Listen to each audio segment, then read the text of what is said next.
how to get ahead in 2025. Get the biggest Chanel back in the store if you want it. I gave them the drill, they sucked it up, I got them on it. I bought a new bag, I had the white, so I two-toned them. Taking these drugs, I'm gonna Right here, I go by Keisha Shantae.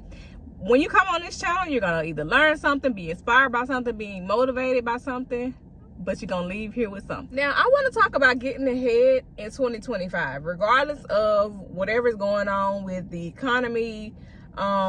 Some things we can change, some things we can't, but let's talk about the things that we can change, right? So unnecessary spending, like, first of all, go to your bank statement for the past month, really just for this year. Scroll through and see how much money that you spent on unnecessary spending. Add that up and see how much money you could have saved right now. And I'm not exempt, because I'm pretty sure I've spent excess money, excess funds on things that I had no business, spending on. That's why I decided this month that I was going to cut back on certain things. Like, I usually would get some type of iced coffee or something caffeine related, but I took maybe 5 out of the 7 days that I probably was buying it, and I decided to buy the little $1 packets to put it in the water for the caffeine, and I saved some money right then and there. All right, maybe I didn't used to buy it 7 days out of the week, but more than about 5. Well, at least 5. But anyway, another thing, always going out to eat every single day, going out every single weekend, multiple times a week, whatever the case may be. Y'all know outside is expensive. That's why y'all don't really see me outside, because baby, I'm trying to save. I got goals, and I don't want to be in a situation to where I'm needing, okay, dang, I spent these, now I gotta go ask somebody for this, I gotta ask this person for that, not knowing what situation everybody else is in themselves. So save yourself and just save your money. And if you feel like, okay, well, I don't have money to save, sometimes you might have to do certain things that you don't want to do. And I ain't talking about nothing crazy, but for me, going back to a traditional job was one of the main things that I didn't want to do. But I was never opposed to it, because I'm never opposed to providing for myself. I'm never opposed to making money. It just so happened that the job that I ended up going to was not the right fit for me financially. Like, it didn't really make sense. And I know I did a video. If y'all have watched my last recent videos, I told y'all the job I went to, I was only making like $15 an hour, and I was part-time. So in that economy, y'all know that ain't really like nothing. I went to that job more so to prove a point.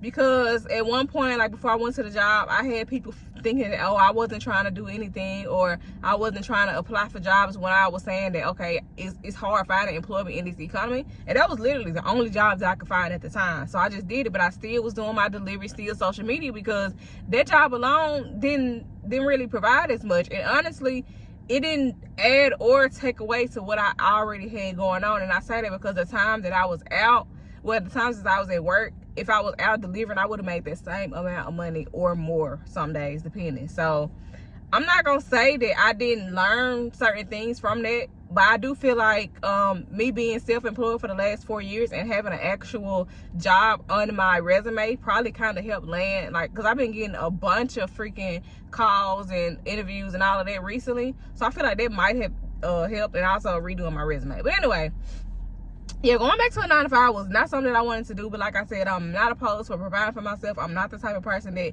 expects anybody to do anything for me. People got their own stuff going on, and I'm not, it just ain't me.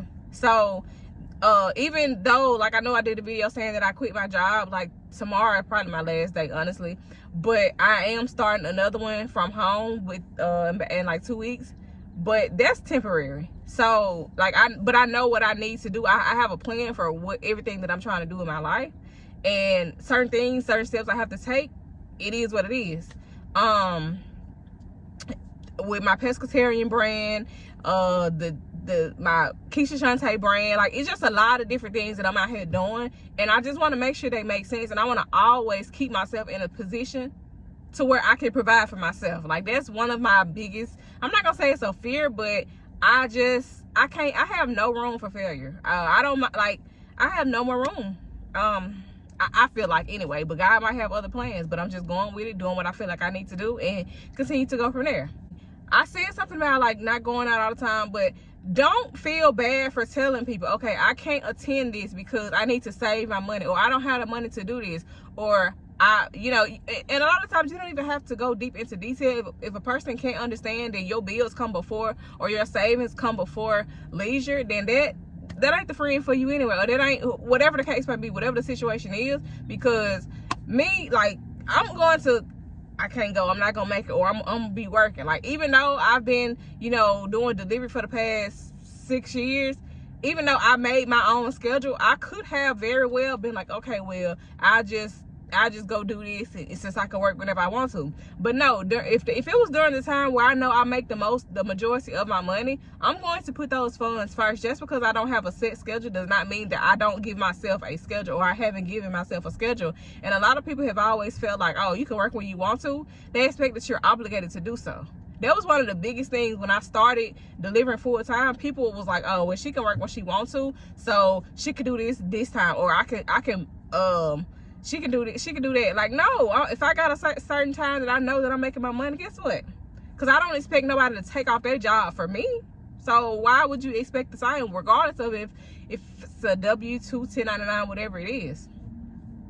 But another thing, just prepare for certain situations. Stop not having the spend a check and get it right back mindset. Because I'm not gonna lie to y'all, I did have that mindset for years, but then when I started noticing that I wasn't making my money as fast as I was making it in the beginning years of me being, you know, doing delivery or whatever, I had to chill out on it. If I ain't got it, I don't have it. I'm not gonna, oh, let me go spend this, I'll go out and make it back tomorrow. No, let me go make it first, and then if I need to spend it on that, I'll do that. But that spend the check and get it right back, baby, I just want to save a check. Let's save. Because like I said, even though that I've been seeing a lot of people getting jobs, the economy is still, you know, people are still having hard times finding jobs, finding employments. Their businesses are not jumping away that they would like them to. So I just feel like saving more would be one of the best options. And also putting your money in, I'm not a financial advisor or whatever, but I do know, like, putting your money in a high yield savings account, somewhere where it's growing higher interest than it would in a regular, a traditional savings account.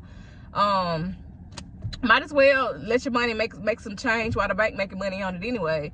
And also, being honest, I think I'm gonna do a whole nother video on the different ways that I do save my money. And you don't have to start out saving $1,000, or you don't have to start out on $500, $100. Like, you can start exactly where you are, because the money add up, y'all. Like, I have one account where I have money drafted every single week, and it's not like y'all spend the money on BS every single week anyway. It could, okay, well, instead of eating out this way, instead of going out to eat this day, we just gonna send that money to the savings. Like, that's how my brain thinks. Like, I have had it set automatically for a year now. Not saying I haven't had to touch the money at one point, but I always try to make sure I go back and replace it. But like, that's what the savings is for. Because guess what? If I ain't had that money saved, I would have to go ask somebody for something. And that's one of the things that I am not trying to do. So hey, but that was just few of the things that I can say of, like, as far as getting ahead. And also finding something. If you do have a job, there's nothing wrong with just having your job, but find something outside of your job that you can money. You don't have to start no full-blown business, but just something else, some extra money. Do the research studies that I did videos about. I don't think I did a video about it on here, but I'm gonna do a whole video about it. So y'all make sure y'all subscribe to my channel. But just something extra, because all these layoffs, all these businesses shutting down, people having these government jobs, they getting laid off, all of that, we don't know what's going to happen with none of these jobs. I feel like there is no such thing as job security at all. Like, a lot of people felt security in those government jobs, but it was no security. You know, these businesses, they always gonna put themselves first. So I feel like we need to put ourselves first and put ourselves in a situation, or not put ourselves in a situation to where we're not able to provide for ourselves, our families, whatever the case may be, because they're gonna put themselves first. At least have some money saved so where if something do happen, you're able to sustain until you try to figure out your next move. It's hard to think straight when you have no money in your pocket, no money in your bank account, you know. But that's just my little opinion or advice on trying to get ahead or stay ahead in 2025, because shit real, and it is what it is. But I want to thank y'all so much for watching this video. If y'all have got this far, make sure y'all like, comment, subscribe, and I'll see y'all on the next video.